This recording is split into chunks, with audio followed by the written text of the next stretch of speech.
انسان اگر باصلاحیت بھی ہو اور اللہ تبارک و تعالیٰ نے اسے انشراح صدر بھی عطا کیا ہو کہ میں حق کے رستے پہ ہوں،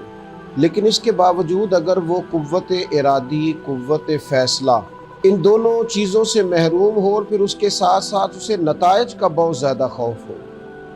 تو باوجود اس کے کہ وہ باصلاحیت ہے اور باوجود اس کے کہ وہ حق پر ہے، وہ کوئی کارہائے نمایاں سر انجام نہیں دے سکتا۔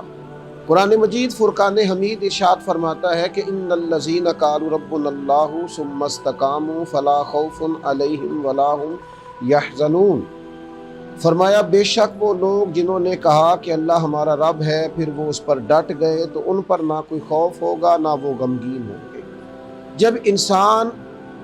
قوت فیصلہ اور قوت ارادی کے ساتھ کوئی کام شروع کرتا ہے، آج امت مسلمہ کے نوجوانوں کا سب سے بڑا مسئلہ یہ ہے کہ وہ کسی چیز کو حق جان بھی لیتے ہیں تو پھر بھی قوت فیصلہ سے اور قوت ارادی سے بری طرح محروم ہیں، اور پھر کسی ایک طرف کا سفر اس لیے نہیں کر پاتے کہ وہ نتائج سے خوفزدہ، وہ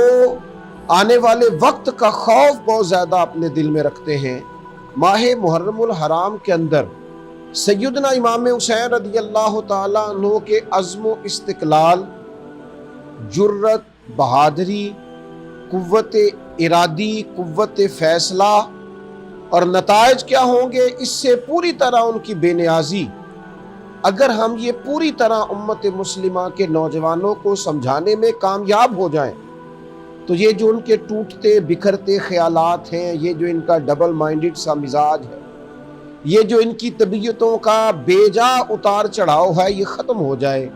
اگر امت مسلمہ یہ چاہتی ہے کہ اس کے نوجوان سر اٹھا کے جئیں اور نوجوانوں کے اندر پھر سے وہ اقبال کی خودی کو بیدار کیا جائے، تو اسوہ شبیری کو عام کرنے کی ضرورت ہے۔ امام علی مقام رضی اللہ تعالیٰ عنہ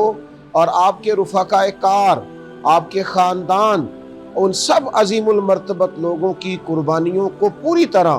امت مسلمہ اپنی آنے والی نئی نسل کے سامنے رکھے، تاکہ حق کے لیے کھڑا ہونا اور حق کے ساتھ کھڑا ہونا اور باطل کے سامنے ڈٹ جانا یہ دلوں کے اندر پیدا ہو۔ اللہ تبارک و تعالی اسوہ شبیری کو سمجھنے کی توفیق عطا فرمائے۔